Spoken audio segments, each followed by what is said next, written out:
if a pilot is flying around the curve of the Earth, then he should be dipping the nose down every 5 minutes. He should be dipping the nose down to stay around the curve. But the thing that really got me interested was, as you say, the gyroscope. In a plane, there is an artificial horizon, okay, and it's based on a gyroscope. And if you spin a gyroscope on a surface, it will want to stay upright. You can twist and tilt the surface as much as you like, the gyroscope will stay upright. So, if a plane has a gyroscope and it starts following the curve of the Earth, the gyroscope would stay upright, which means the artificial horizon will start to roll backwards. But it doesn't. That's absolute proof that a plane flies over a flat surface rather than a curved one. Because I asked the pilot on my last flight, do you ever notice the artificial horizon rolling backwards? He said, no, but the artificial horizon has complex electronics in it to make sure it knows where it is on the Earth and it compensates. But I went to the manufacturer of the artificial horizon, and they confirmed to me that it's completely mechanical, nothing electronic in it whatsoever. So it's literally just a gyroscope that can freely move. So that right there is proof to me that planes fly over a plane. None of it makes sense. The problem is that we're taught as children, this ball Earth lie, and you might ask as a child, what about the people in Australia? They're standing on the bottom of the globe, won't they fall off? And your teacher says, no, gravity. And you go, oh, okay. And you never go back to that question. But when you go back to it as an adult and start looking at it with a critical eye, right, the whole thing falls apart. As you say, the globe is spinning at 1,000 miles an hour. Neil deGrasse Tyson, who's a leading astronomer in America, I'm Neil deGrasse Tyson, bitch. Tells us that the Earth is not a perfect circle, it is actually an oblate spheroid. It's squashed and wider at the equator. Yeah? So Earth, throughout its life, even when it formed, it was spinning, and it got a little wider at the equator than it does at the poles. So it's not actually a sphere, it's oblate, and officially it's an oblate spheroid. That's what we call it. But not only that, it's slightly wider below the equator than above the equator. A little chubbier. A little chubbier. Yeah. Chubby's a good way. It's like pear-shaped. So my question to him would be, why is there land at the equator? Because water will move more readily than rock. So if the Earth is spinning, the water will be collected at the equator. I mean, if you spin a wet tennis ball, okay, you spin a wet tennis ball, the water shoots off at the equator, essentially. So all the water will be gathered around the equator. So why is there land at the equator? Doesn't make any sense. The other thing that's about the spinning Earth is looking at the stars. Now, directly above the axis of spin is the pole star, Polaris, okay, directly over the North Pole. And we're told that the reason that all the stars spin around the North Star is because the Earth is spinning at 1,000 miles an hour. Okay, seems to make sense, because if you put a long exposure camera pointing at the North Star, you'll see the stars will make perfect circles around, perfect star trails. The only problem is the Earth is also orbiting the Sun at 67,000 miles an hour. Okay, the Sun is moving, dragging the Earth and all the planets up that way or that way at 600,000 miles an hour. So why do we see perfect circles? Because that's the slowest speed, that's slowest motion in that mix, And yet the Earth is moving 67 times faster that way and 600 times faster that way. So you should see the stars do all sorts of strange motions, but you don't. You only see them make these perfect circles. That tells me that it's the stars that are moving, not the Earth. The thing is, what the scientists will give you is calculations and and theories why that happens. But we have experience. We see things and they either make sense or they don't make sense. What the scientists do is substitute our common sense and our intuition for calculations and theory, and we're supposed to believe the calculations rather than what we experience ourselves. There was a famous experiment back in the 1800s in England called the Bedford Levels experiment. Now, the Bedford Levels is a canal that is perfectly straight for 6 miles. Okay, so what a chap called Samuel Rowbottom did was he took a telescope, put it in the water about 8 inches above the water, and he had a friend, in a rowboat with a flag on the back, row all the way to the other end, and he was able to see the flag on the back of the rowboat the whole distance. Now, according to spherical trigonometry, the curve of the Earth is 8 inches per mile squared. So over 5 miles, that's 5 times 5, 25, times 8, which is 200, works out, that's 200 inches, which works out at 16 feet. That means the boat should have been 16 feet below the horizon. He shouldn't have been able to see the boat. Now, the scientists will say, oh, refraction and this and light bending around the Earth and stuff. But the fact is, it's perfectly flat. And he in his book, he puts forward many arguments that show that, or many experiments that show the Earth is always perfectly flat. They say that you see the mast, go down last. It's literally just the way your vision works. Yeah, it's perspective and atmospherics basically. The limit of your vision is supposedly 3 miles. And then after 3 miles, you're supposed to see the boat start to go over the horizon. It's funny that Neil deGrasse Tyson again says that, explains that you can't see the curvature of the Earth from a plane. He says this, you can't see the curvature of the Earth from a plane because you're not high enough. The Earth is so big that you can't get high enough to see the curvature. Yet, you can apparently see a boat go over the curvature over the distance of 3 miles, which doesn't make sense. The thing is, when you look out and you see a boat start to go over the horizon, if you suddenly get a pair of binoculars and look, it comes back again. And once it goes out the sight of your binoculars, if you get a telescope, it comes back again. It doesn't go over any curve of the horizon. What we found, many people have done experiments with very high-powered zoom cameras, and they've watched a boat sail out to sea, and they've just kept trained on this boat. And what they see is, after a very long distance, you see an atmospheric effect where the bottom of the boat disappears and and the top of the boat inverts, so you see a sort of mirror image. And that, with your eyesight, basically the bottom of the boat just melts into the horizon. One of the best examples of that is the Antwerp Notre Dame spire, which can be seen something like 240 kilometers away from the spire. So that should be over a mile below the horizon, and you can still see it. There's been a few famous examples just recently of a man who took a picture across the Great Lakes from Michigan and was able to see, I believe it's Chicago, which he shouldn't have been able to see. And the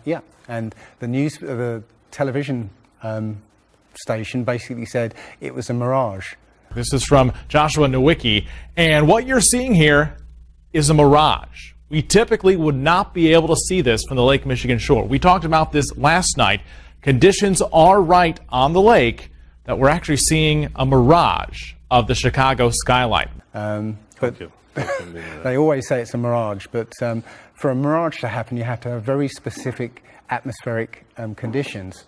And there have been so many people who've seen exactly the same thing on different days, different seasons, always the same. You know, it's not a mirage. It's simply that you're looking across a plane. You see in a kind of pyramid shape. Yeah, you have a horizon at your eye level, and everything above the horizon will go down into the horizon. Yeah, everything below the horizon will seem to go up. Just like if you're in a long hallway, you'll see that the walls will start to move in, and the roof and the floor will start to move into the centre. Yeah, so literally between you and the object you're looking at, there's all sorts of things, sort of like waves going up and down, and while you can't see them, if they're beyond the limit of your sight, sometimes they can still obscure what you're looking at. But it's just because they're between you and it. And it's just the way, it's literally perspective. It's better if I could draw a diagram, but it's a very difficult subject to get your head around if you're not used to it. But it is perspective. One sort of other proof is there's a place in Bolivia called Salar de Uyuni, which is a salt flat. It's literally 100 miles wide one way and 80 miles across. And it's perfectly flat. And when it rains, literally you get an inch of water, and it looks like a perfect mirror. Now, how does that happen on a sphere? Yeah, it shows you that, you know, if you're one end of this salt flat, you can see perfectly clearly the other end 100 miles away. So it's just showing you that you know, the Earth is flat, and without the effect of the waves in the sea, you'll be able to see a whole lot further. If you were to go to NASA and download one of their photos of the Earth in the moon's sky and put it in Photoshop, okay, drop the saturation and the levels down, you'll see that the Earth has been pasted in, because you'll see a rectangular box around the Earth. It's all fraud, it's all fake. Pretty much everything NASA puts out is fraudulent. There are no images of Earth from space. The only one that NASA actually claims is a photograph was from 1972, and it's the famous picture. It's got Africa sort of near the top, and it's the same picture they've been using for the last 40 or 50 years in every textbook. Every image is what they call a composite. It's Photoshop. And many of us have been looking at these images of Earth, including the one they call the Big Blue Marble, which was released in 2002, I think.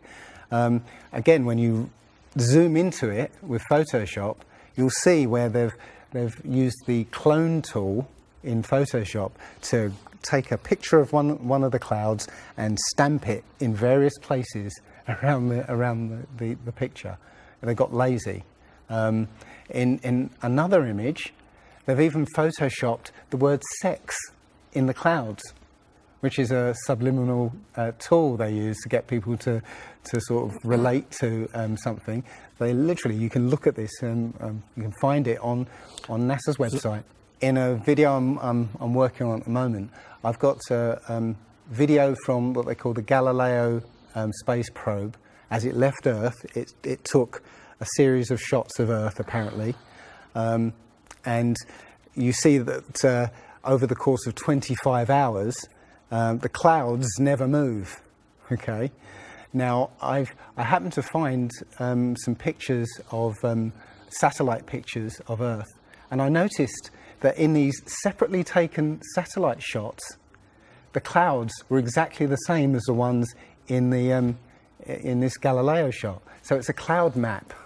It would be very simple indeed to just silence everybody, you know, put an end to this topic once and for all, turn the Hubble round and show us Earth in real time zooming in onto a place so that we can see what's happening at that place, and we know that there is something up there looking down on us from space. But they will not do it. They can't do it. It can't. It doesn't exist.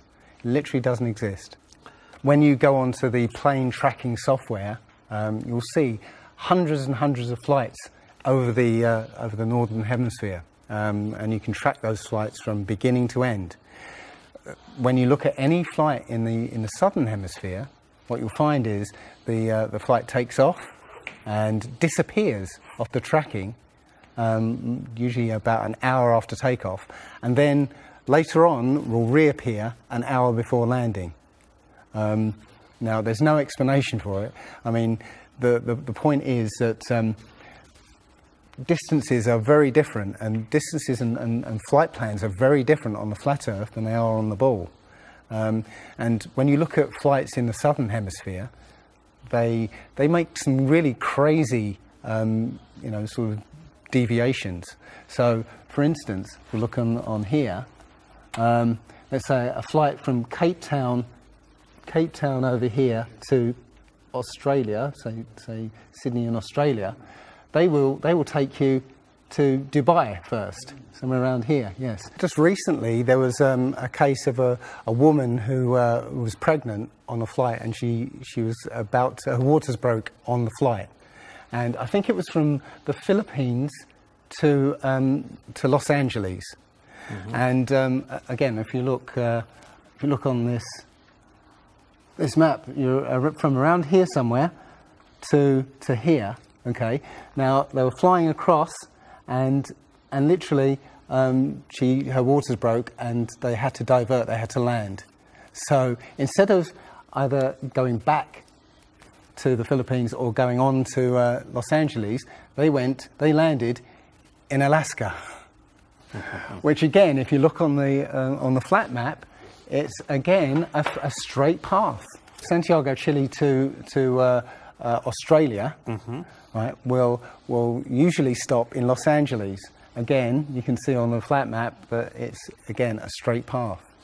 It all seems to make sense, and if the only thing that would sort of confirm it or disprove it would be GPS. But hey ho, GPS doesn't work in the southern hemisphere. This is an issue because there have been a few people who said they've taken flights that have taken only 14 hours, and they're direct flights from Australia to South America. Now, somebody has actually redrawn the flat map to take into account these the distances, and apparently the distances work out. I haven't seen the map myself, but I should be looking further into it. But yes, up until these people came forward, and again, I haven't seen any real evidence that they have taken these flights. They told me they've taken these flights, but who knows? They can actually advertise a flight that's direct. They can price it out of the range of most people to take, and then if anybody does take it, they could cancel it.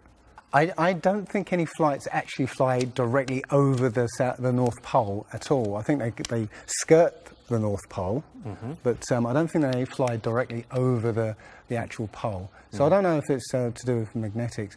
The only thing I do know is that nothing flies over the South Pole, because again, on a flat map, the South Pole, the continent of Antarctica, is the ring around the Earth. So you can't fly over the ring and get anywhere. That's why we're not allowed to go there. I mean, think about it. It's the only treaty that's all these countries have signed and never broken and completely agreed on. It's the only one. And what treaty is there that everybody's agreed on? We're being kept away from it for a reason. They have some scientific bases there, and literally it's controlled by the military. If you try and go there by yourself, you will be sort of picked up and escorted back. There was a guy called Jarls Anderhoy who tried to take a mission to the Antarctica, and he was picked up and taken back by the military. It's a good reason, because they don't want you finding out what's beyond. Admiral Byrd he actually did four expeditions, and most of them were military expeditions with huge military groups. Thousands of people, planes, boats, the works. And yes, he confirmed in an interview that he discovered a continent as big as the continental United States out there, that was with warm water lakes and mountains and everything, that was completely uninhabited. And he described it as the other side of the South Pole to Middle America. So on the globe, that means it would be somewhere in the Indian Ocean. There's a huge continent that nobody knows about. So yeah, there's more going on than meets the eye. The other thing is, after Admiral Byrd came back after his last expedition, Antarctica was sealed off, and both America and the Russians started firing nuclear missiles straight up. Now, in America, that was called Operation Fishbowl, and it came under something called Project Dominic. Well, Fishbowl makes sense, because it seems like Admiral Byrd found the edge of the dome, okay, while he was out there. And as soon as he left there, they started firing missiles straight up, I believe, to try and test how far that dome went. If you look at the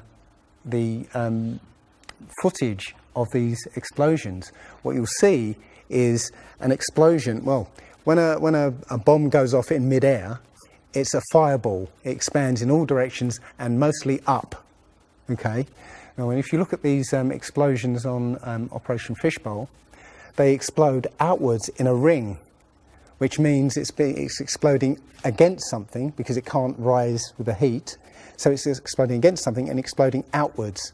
Okay, and the middle of the explosion, you'll see it glows, hot, and then it cools over time. So it looks to me like they were exploding against a dome. Now, I said it was Operation Fishbowl, obviously Fishbowl, but there's a chap called Rob Skiba who discovered that the Project Dominic, the word Dominic means of the Lord, fishbowl of the Lord.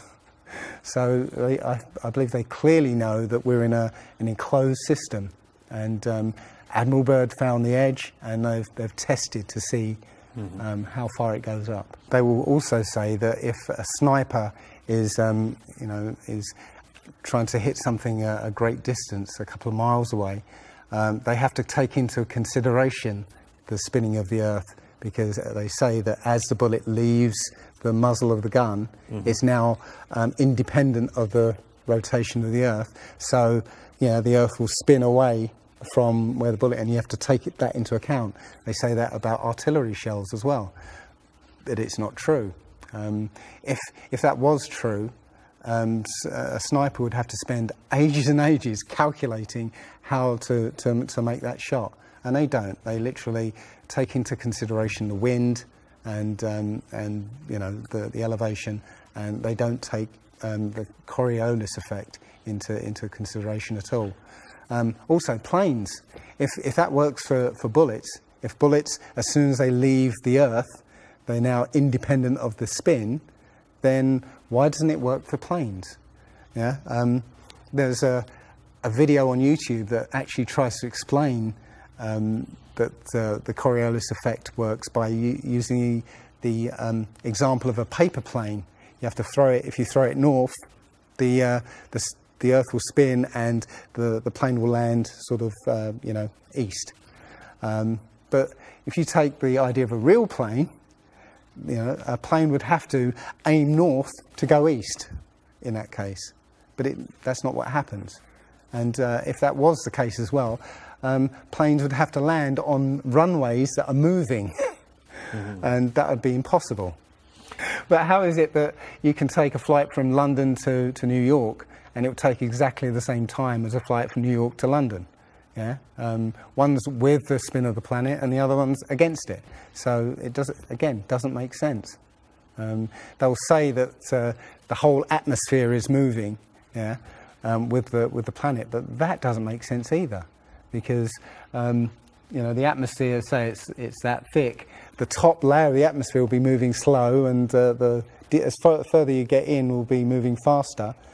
So how, if everything is moving like that, how do you get a light breeze that blows against the spin of the planet? How do you get a breeze that goes from north to south? It just doesn't make sense. And again, science will give you calculations and esoteric ideas, but you can go out and look for yourself, and you'll see what makes sense and what doesn't. The other thing is that we have senses to be able to sense acceleration. Yeah, you get in a car and somebody puts their foot down, and you get thrown back in your seat. You can feel the acceleration. Yeah, you can feel changes, very minute changes of acceleration.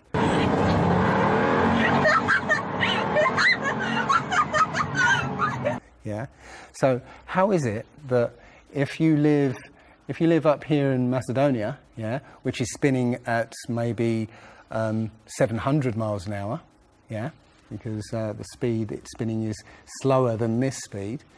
So if you took a flight down to Africa, yeah, on the equator, why don't you feel the change in acceleration? Yeah, so why don't you feel the change in acceleration? You have these senses that will register the slightest change.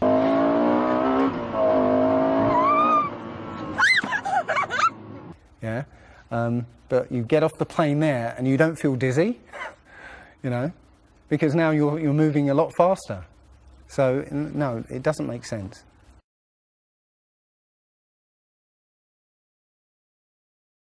Well, you saw from his balloon when he stepped out on the platform, mm-hmm. The curvature of the Earth.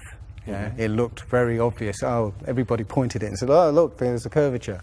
But when you actually looked at the ground, when you looked at the Earth, well, it was New Mexico.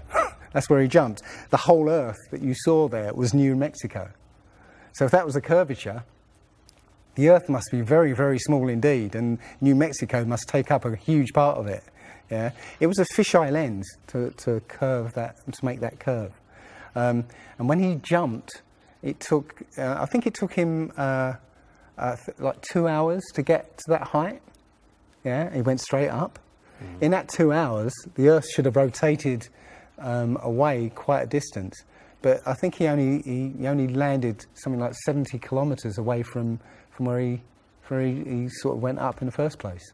And that can be attributed to the wind.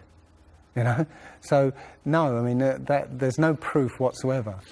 There is so much to this. As I said, if you start looking and asking questions about the very basic things, you'll find that the answers you were given as a child just do not make sense.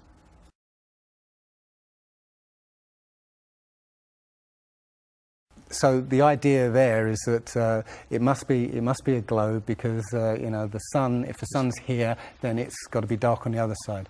Well, the thing about the sun is that we're told it's 93 million miles away. It's not.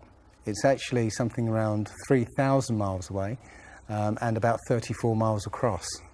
That might sound really crazy, but if you look at look out on a day that's got broken cloud, you'll see that the sun rays will come out at an angle. Most people have seen this. The rays come down at angles. If the sun was 93 million miles away, then all the light will be coming parallel. So if you imagine, there's no way to show 93 million miles, but something way, way over there, all the light that reaches this globe will be parallel. There's no way that light can come that far and spread out like that. Now, if you follow those light rays, you'll see exactly where the sun is. And as I said, it works out to be about 3,100 miles. Now, if that's the case, and the sun is circling over this flat plane, yeah, its light range is limited, so it's illuminating the part of the Earth it's like over at the moment. So, say over Europe, it might, or over South America there. It's over there. Well, Australia's going to be in the dark because the sun isn't going to throw enough light to illuminate Australia. Yeah. Now, most people say, well, I see the sun rise and set. How can that be if it's just going round in a circle? Well, that's perspective again. If you actually see video of the sun coming up and going down, many times you'll see that the sun starts off as it's coming up very, very tiny, and it gets bigger as it gets closer to midday and then gets smaller again. It's literally that effect of perspective, you know, with something's above you, like the ceiling in a hallway, yeah, as it goes further away, it will seem to sink down towards the horizon until it disappears beyond the limit of your sight. And that's all you're seeing. You're seeing literally the sun circling overhead, but seeming to set.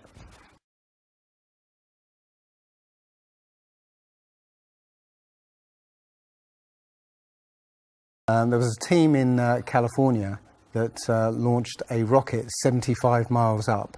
And you can find this video on YouTube. It's difficult to watch because the cameras, there were 7 cameras on this rocket, and it was spinning as it went up, so it's very, let's say, difficult to watch. But this chap, Refi, studied this video meticulously, looking for some kind of mistake or some kind of evidence, and he realized that he could see the moon. So he went online to a website called timeanddate.com, where it will show you graphically where the moon and sun is at any time on any day. And he did a bit of detective work to find out exactly when the rocket was fired, and found that the moon should have been on the other side of the planet, over Australia. Now, the rocket was 75 miles up and it could see the moon, but anybody down on the ground wouldn't be able to see it. But the point is that if the moon was over Australia, on the other side of it would be on the other side of the planet, which is, okay, there. So down there on the other side of the planet, and the rocket went up here. So there's no way that rocket should have been able to see the moon on the other side of the planet.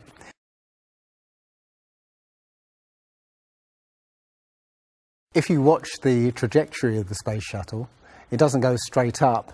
It always goes in a curve and out to sea. The point is that they actually go horizontal. The space shuttle goes horizontal. It never goes any further up. It goes horizontal, very, very low down in the atmosphere, because it drops its external tank while it's still in the atmosphere. So, you know, it's still in the atmosphere while it's horizontal, so it never gets any higher, and it goes out of sight, not because it goes too high, because it goes too far downrange. And it seems that nobody's ever on the space shuttle, and the proof of that is the Challenger disaster. In, I believe it's 1986, the Challenger exploded just after takeoff and killed 7 astronauts. But it turns out that 6 of the astronauts are still alive, and most of them are using their original names. And you can find pictures of them. They're using the same names, and they're doing ordinary jobs now. Teachers, lecturers, lawyers, whatever. But they're still alive. I think it's a mock-up. I think it's an empty shell, and literally just dishes in the sea. Out of sight, and they have a plane that's mocked up to look like a space shuttle, and you can see whenever the space shuttle lands, you can hear it. It's a loud jet engine. You watch any video of the space shuttle landing, you can tell it's a jet engine. It's a jet-powered aircraft. That's it. It's not a glider. In my video, I show you a glider, how that seems, and then I'll show you the space shuttle, and yeah, it's not a glider, it's an aircraft. And that's what they're fooling us. They're taking billions of dollars in and giving us images and fake planes for that 10 billion, you know, however many billions of dollars it is.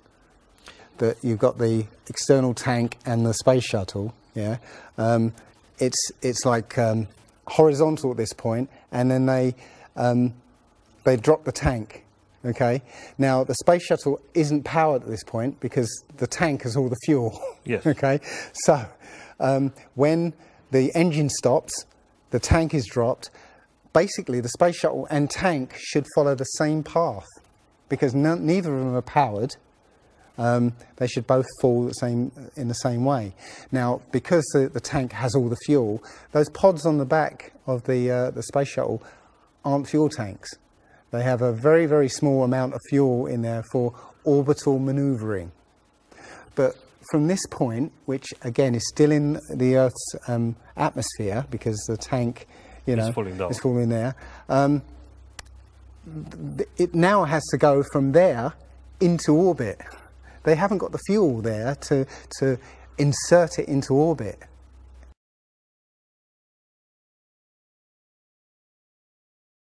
Disney and NASA have worked very closely together. Disney worked with NASA on the moon project. Yeah, they filmed it so that it would be entertaining for the masses. Yeah, and they're still working with NASA.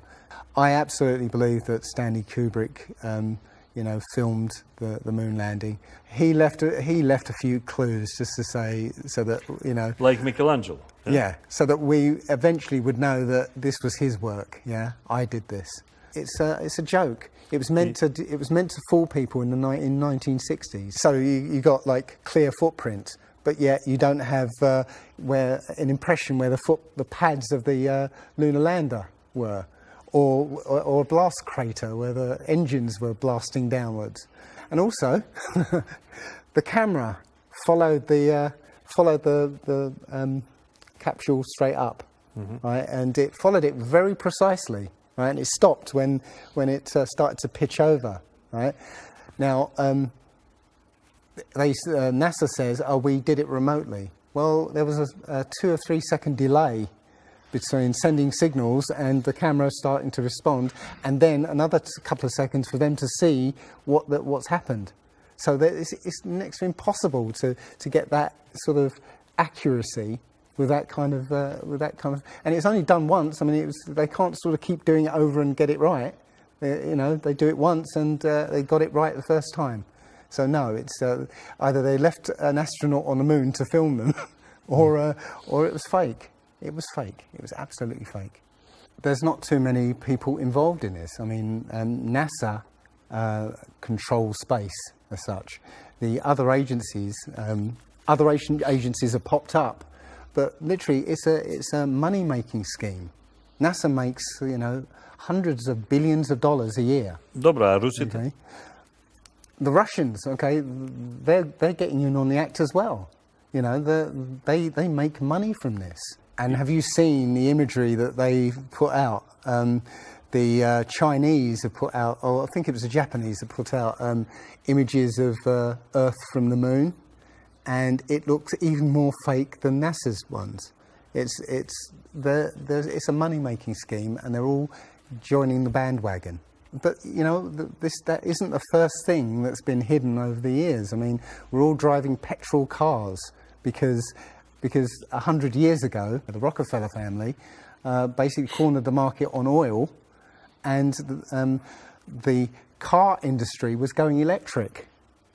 So, you know, all cars would have been electric from the get-go, but they basically forced everybody to use petrol cars, and have hidden this secret. And literally, you know, we could be running around in electric cars that have unlimited mileage by now, but we're still using these 100-year-old machines, dirty machines, because of a secret that's been kept. It's easy.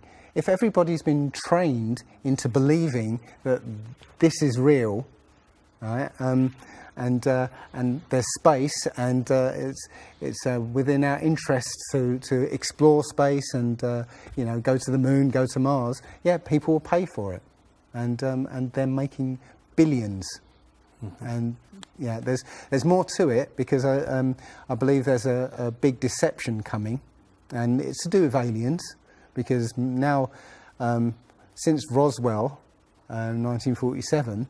That was the first time anybody had ever understood the idea of aliens. But since then, we've been bombarded with science fiction and the idea of aliens. And most people believe there are aliens out there. So they've prepared us for an alien invasion or an alien saviour. And I think the flat Earth came along at the right moment to educate people, to make people believe or understand that we've been lied to. And if you know, as I know in my heart now, that that is real and this isn't, I will not be fooled by aliens coming, because there are no aliens. There's no space. Yeah, it's all fantasy by Disney and NASA.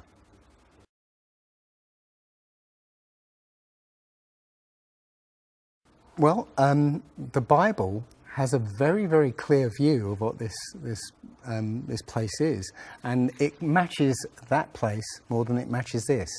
Okay, and what it says is the great deep is under it, just water. It's just deep water, and above the firmament is water. And you know, it says in Genesis that he separated the water below from the water above, and made a space. And then made dry land appear out of the water. So what's under the flat Earth? Well, it's water, and it just goes on. Again, I don't know for sure, because I've not been under there. I don't know what's past the outside of, or the you know, the first few hundred miles of Antarctica. But everything I've seen over the last year and a half tells me that that is true and this isn't. And I'm starting to believe and trust my intuition about this.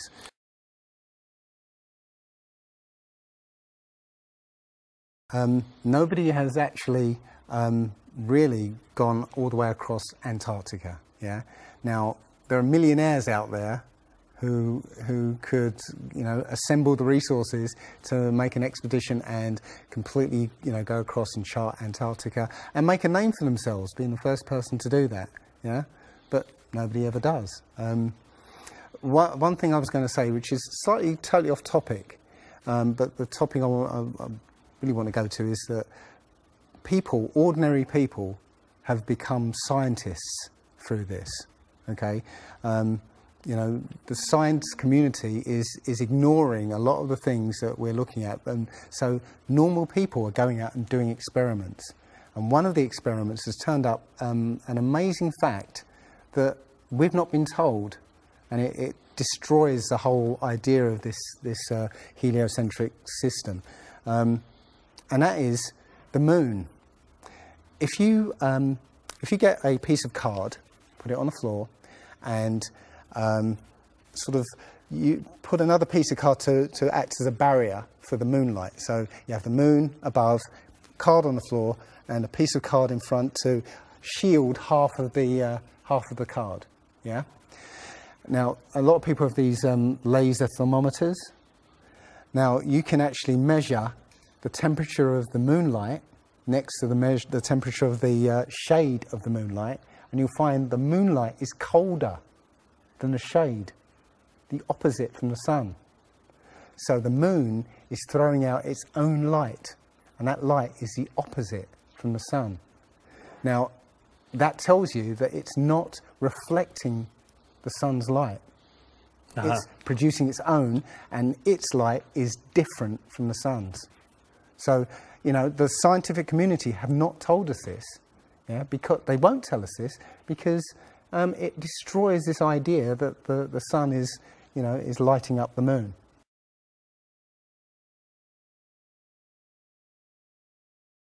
This world is very different from what most people think it is. There are very powerful people who essentially rule this world right now. And the ordinary person is a slave in this world. And slaves aren't educated. You know, they're taught what they need to, or, you know, they need to know. That's it. They're not taught truth. They're taught what they need to know. And so you're taught enough so that you can, you know, do the paperwork and operate the machinery, but you're not meant to know what's really going on, because that's the power they have over us. They know what's going on, how this world works. We don't, so they can control us. One of the things about slavery is the slaves weren't freed. They were never freed. When the 14th Amendment or 13th Amendment, I can't remember which one, actually made everybody a slave. If you're a citizen of a country, you're a slave. That's what a citizen is. So they literally extended the slavery to everybody and made it an open prison, and that's where everybody in the world lives now. We're slaves to very powerful masters. We don't see bars. No. Yeah? The bars are the borders of the country, right? You have to use a pass to get out, and they'll let you out if you show them your pass. Yeah, and sometimes they won't let you out. You know, as I was coming here, I was lining up to go on the plane, and somebody in front of me was told, "No, you can't fly. They found something in your bag, so you can't fly today." So, you know, we have, as I said, we have natural rights to travel anywhere on this earth. We were born on this earth. We have the right to travel anywhere. But our masters have kept us in small, open prisons that you need to get permission to move around.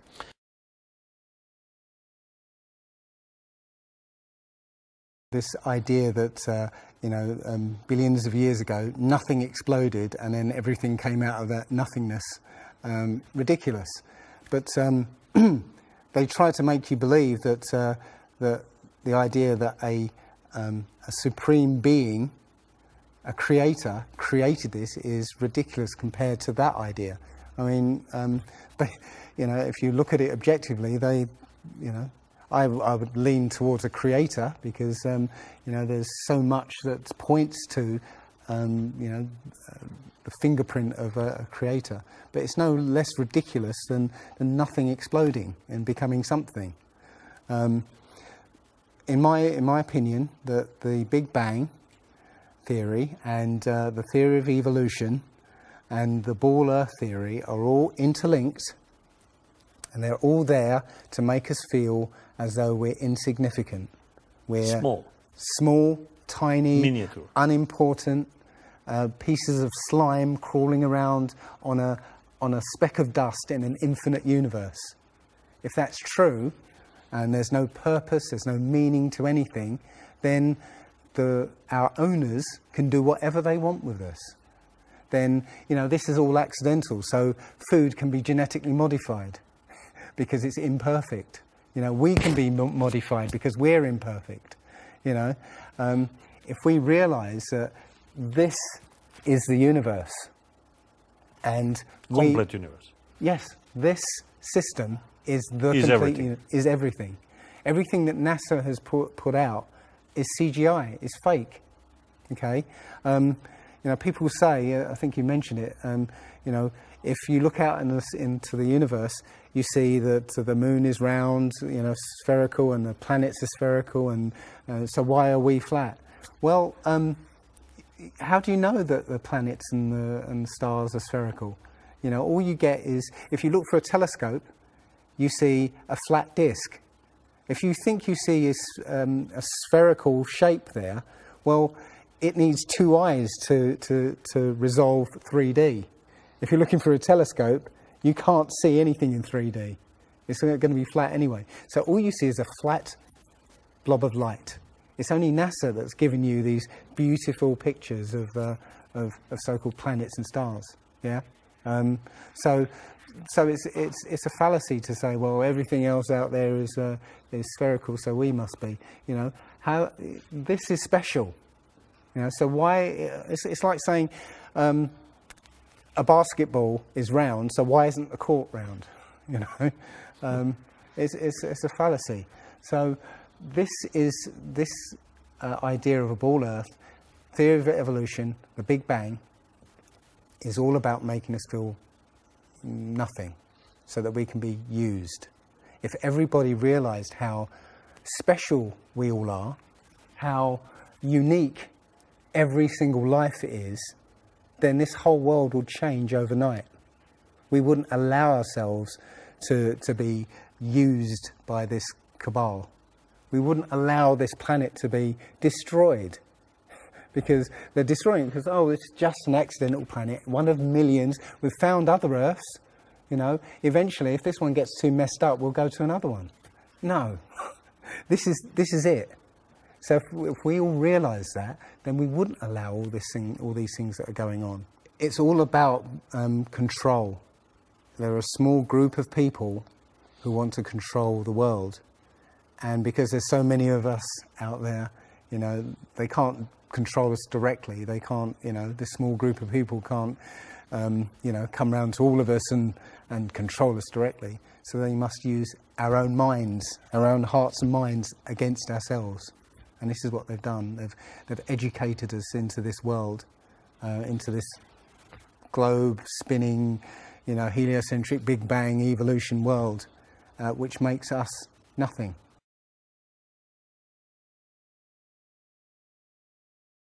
This is amazing because when I first started looking, it was about 1.5 years ago, I looked on YouTube and there were maybe about 100 videos, not even that probably, and nobody was talking about it, right? And then over 2015, it exploded. There are thousands and thousands and thousands of people looking at Flat Earth now. And what happens is that you'll watch something or read something, and something will strike a chord in your mind, and you'll think, yeah, I've always wondered that. And what will happen is you will start feverishly researching. I mean, what happened to me was, as soon as I got that, I spent every waking hour looking for things and testing things, and this seems to be replicated with thousands of people around the world who suddenly come into this. They start, you know, researching and getting a passion for this, because this is what I think, it's the truth. And we recognise the truth when we hear it. And we feel it. And this I believe, has come at the exact right time, so that we awaken to what's going on in the world. Nothing else, you know, 9/11 even hasn't awoken people, right, to this extent. You know, for me, I've been an atheist for 40 years.